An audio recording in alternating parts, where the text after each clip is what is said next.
and feed all those hungry mouths their lunch today. Now, before I can hop in and do this feeding, I'm just going to do a little bit of rearranging on our side of the exhibit to ensure that our bat rays can have a wonderful experience, and so can you as well. So for right now, I'm going to ask that everybody to remove their hands out of the touch pool. So for the duration of this feeding, this is going to be a no-touch pool, but don't you worry, I will let you know when it's time to start talking again. We just want to make sure they can fully utilize their entire exhibit for this feeding. Also, for example, if we were having our lunch and someone was touching our hands, touching our feet or our head, our hands, we probably wouldn't like that too much. So we're going to show them the same amount of respect. Also, at this time, I'm going to ask that everybody to take one big step back away from the touch pool. I'm going to need a wide lane here because I'm actually going to walk by and show you what's in my cool tray of mine. I have a 3-course meal in this tray for our bat rays, and I'd love to show you all. So thank you so much for giving me that wide lane. I'll show you their lunch, and I will be right back when I'm ready to hop in. Она будет показывать сейчас, что они будут кушать, и потом, когда она закончит, то они уже будет она их сама кормить. И она сказала, что она прыгнет прямо к ним. Я увидела, что она Она поздравила мальчика с днем рождения, потому что сегодня его день рождения так же, как у тебя. Сейчас мы посмотрим, что же кушают скаты, питаются ли они лучше, чем мы. Yummy, right? Not yummy to me, but they love it.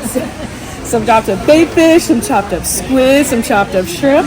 Like, you know, your calamari, your shrimp cocktail. Она говорит, что да, кальмары, рыба и ну, короче, моллюски. Ага, запах кальмаров. Она наливает сок или вот то, что находилось от рыбы, и то, что она им нарезала, потому что они имеют чувствительность к этому как бы запаху, и это разыгрывает их аппетит.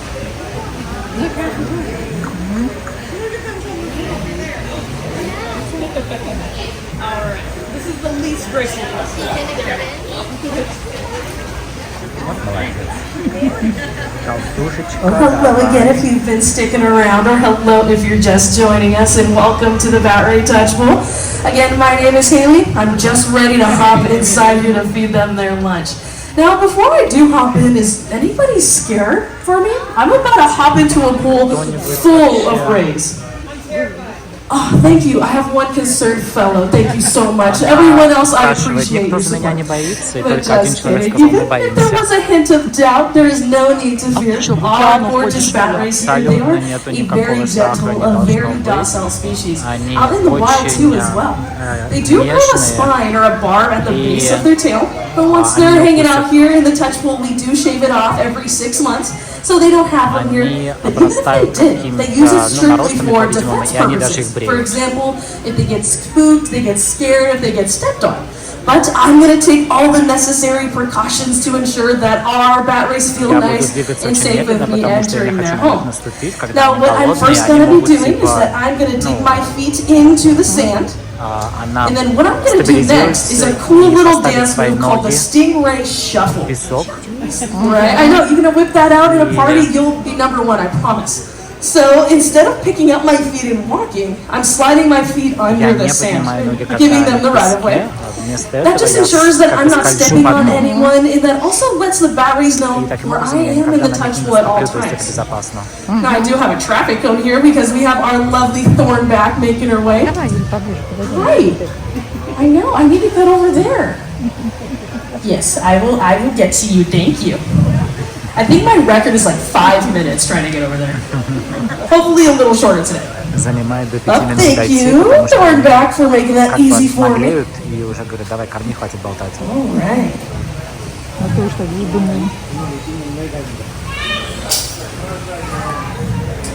Almost. Я почти уже на месте, она говорит. All right. That's quicker than expected. Well, first and foremost, before we get started, how are we doing today, folks? Are we having fun so far? Yeah. Awesome. That is great to hear. Well, thanks so much for joining me here. This is one of my favorite parts of my day, hanging out with you all, hanging out with some bat rays, feeding some bat rays. Well, that's why you are all here, so let's get to that. So I did come around and walk around and show you all what's in my little cool tray of mine. I do have a 3-course meal in our bat rate, this little tray. So it is a 3-course meal. I do have to feed it out in a specific order. So let's get to it. So their first course for them is gonna be some chopped up bait fish. Yummy, right? Let me start tossing that out. Let's get this show started. So I won't lie, this chopped up bait fish that I'm throwing out now, I won't lie, it's not their favorite. It's kind of like their vegetables, so not their favorite, but the most nutritional for them. So kiddos, do we like eating our vegetables here? I'm giving you an opportunity to show off. Yeah, you do. Yeah, great job. But even if there does come a day where, mom and dad won't let you leave the table without eating your veggies, just know our bat rays, they gotta eat them too before they can get to the good stuff. All right, looks like they are really excited today. But don't you worry, there is so much to go around. So what I'm doing right now is called a broadcast feed. Essentially, that just means I'm tossing their food all across their exhibit, and whoever's interested, whoever's hungry can swim on over and grab a bite. Now, what's really beneficial is that it is completely up to the bat ray if they want to feed. So if they're really hungry, they can definitely come on up and grab a bite. But if they're not too hungry one day, that is a-okay. They know that there is always next time. They are really excited. I've actually never seen them go through their bait fish this quickly. Sometimes they do boycott their veggies. I kind of boycott them too sometimes. So what I'm doing right now is that broadcast feed, and I absolutely love sharing with everybody how they eat their food specifically. It kind of reminds me of a ocean vacuum, for example. They swim over to their food, they'll hover on top, and then once they leave, there is nothing left. Kind of like a vacuum. So what they do right now, they will hover to their food, and then they will hunch on those pectoral fins, kind of like how we hunch our shoulders. So that's how you know they're eating.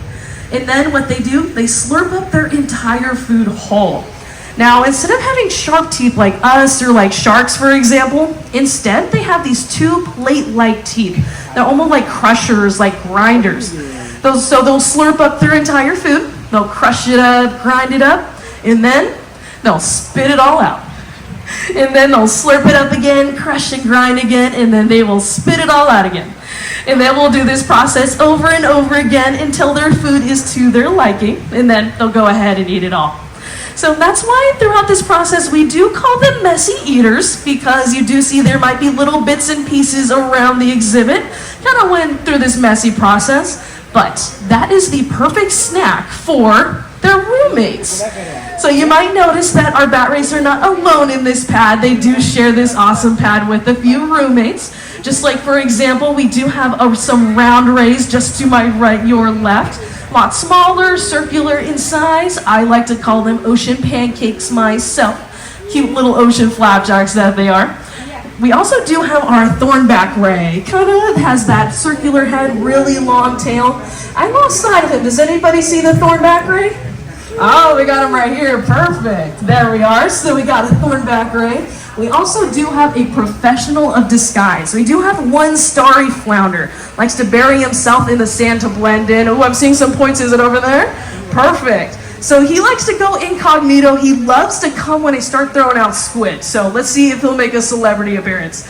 So we like to call them the roommates, the Roombas of the exhibit, the cleanup crew, because they take all the pieces that our bat rays aren't interested. They'll scoop them right up so nothing goes to waste.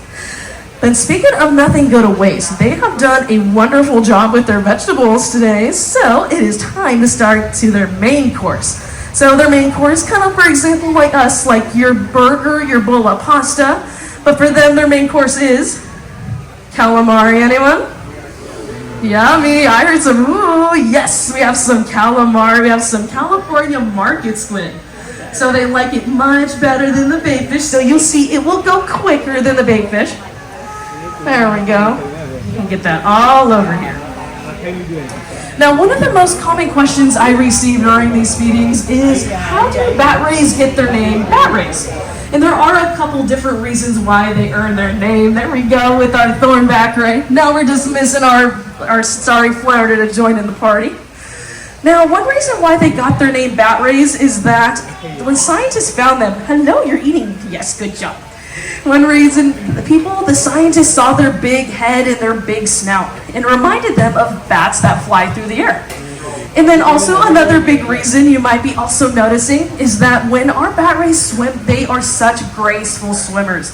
They flap those pectoral fins up and down, kind of like how bats fly through the air. So, hence the name bat rays. But it is really cool. Our bat rays, they do have an adaptation, something that allows them to be such graceful and excellent swimmers. And that is because their entire body is made up of cartilage.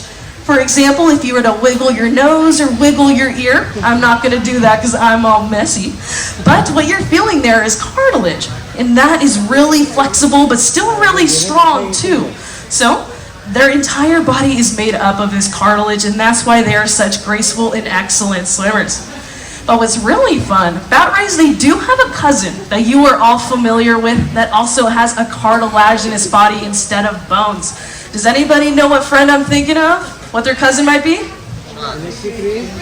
I think I might have heard it. Let me give you one last hint.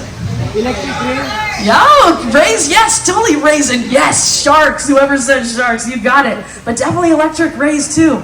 So rays, skates, and sharks, they belong to a big group of animals called elasmobranchs. And these elasmobranchs all have that cartilaginous body, so they're all cool, excellent swimmers in their own right. I'm actually kind of surprised the starry flounder hasn't made an appearance. At this point, I've always had him right up front, scooping up everything I threw out. Maybe when I get to the dessert, maybe it'll come out. All right, we are almost done with the main course. They've done an excellent job. All right.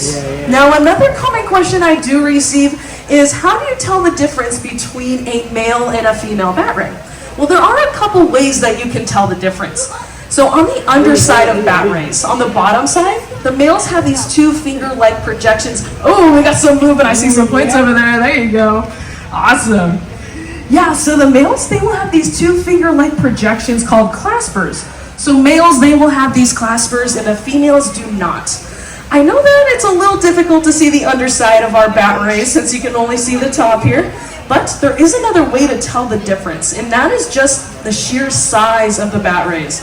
So for example, is that if you were to see a bat ray in the wild, the females are much bigger than the males. So a female at full size, they can have a wingspan of over 6 feet across and get over 200 pounds. Pretty big, right? And then the males, they will get a fraction of that size. So chances are, if you ran into a bigger bat ray, chances are it's going to be a female. But I will give you a little hint. All of our 6 bat rays that are in this touch pool are female. So they definitely have a lot of growing to do. All right. They have done a great job. I'm going to give them a last quick second to scoop up any last calamari they're interested in. And then it is almost time for dessert. Now you're going to want to stick around for the dessert because you will see within seconds it will be very much gone. All right, great job, Starry Flounder. I'm keeping an eye out on you. All right, cool. Well, now it is time for their favorites. They've been waiting for it this entire time. It is their dessert. So this is like our ice cream sundae, our slice of chocolate cake. What's our favorite dessert here, friends? Ice cream? Oh, we got lots of good choices here. Now I'm getting hungry. I already had lunch though. But for them, their favorite all time is some shrimp. They love shrimp. It is their absolute favorite. So I did have to strategically give it to them last, because if I gave it to them first, they would not eat anything else. See, I told you, he comes out for the dessert. I see you. He is more than welcome to join in on the party. There is plenty for everyone. There we go. So as I mentioned, I have to give it to them last, because if I give it to them first, they won't eat anything else. Kind of like, for example, giving a kiddo ice cream before dinner. How to forget the dinner part? I'm guilty of it too. But as you do see them zipping and gliding through to grab the shrimp, see, I told you, huh, folks? He likes to come for the good stuff. Yup, I see you. Yup. Ah, there we go. Yeah, as you do see them zipping and gliding through to grab all this shrimp, if you do take a look at the exhibit itself, this exhibit was made to emulate and to simulate one of their natural habitats in the wild, called a wetland or a slough. And in these wetland areas is an area where salt water meets fresh water, or for example, a river meets the ocean. And in this middle ground here, you have such a plethora of life, where there's tons of food around, but also not very many predators around. So this is a great place for lots of animals, including bat rays, to have their babies over there so they can set up their babies for success. Kind of like with lots of food, but also not very many dangerous predators to scare them off. So if you are interested, if y'all are locals or if you're in the area for longer, I do recommend just 20 miles north of us, we do have a local wetland called Elkhorn Slough. It's a local wetland where you can rent kayaks, see a bunch of wildlife. For example, our bat rays here, tons of otters, also lots of birds over there that like to migrate all the way down and use those areas as a pit stop. But all right, I know, I haven't been there in a while. I am very due for a visit, so highly recommend. All right, so I'm gonna give them a last few moments to see if they're interested in any last few pieces. So I'm gonna have them go ahead and investigate. But in the meantime, still have those hands out of the water for me, and then I will be right back to let you know when you are all good to start touching again. They see the food, they sense it. Great question. So the question was, how do they find their food? Is it through their eyesight, their senses? And yes, the answer is yes. They do have a bunch of different senses that help them search for their food. So for example, they do use their sense of smell, their eyesight too, but they do have one other sense that we don't have. It's called, they're called ampullae de Lorenzini. It's basically a bunch of sensors on their snout where it picks up electrical waves. So it's essentially like a food metal detector. So these electric waves can actually pick up the smallest of heartbeats from their food, like for example in the wild. So they'll use those heartbeats to find the food that's living under the sand, inside the mud. So yeah, it's like a food metal detector. I'm kind of jealous of it. Great question. All right. All right, my friends, I know I must go now.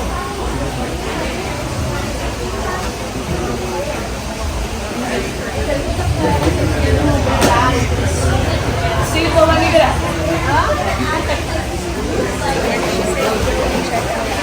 So that's how they search for their food that I was talking about. All right.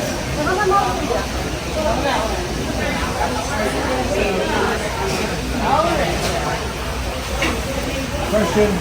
Yeah, totally. Yeah.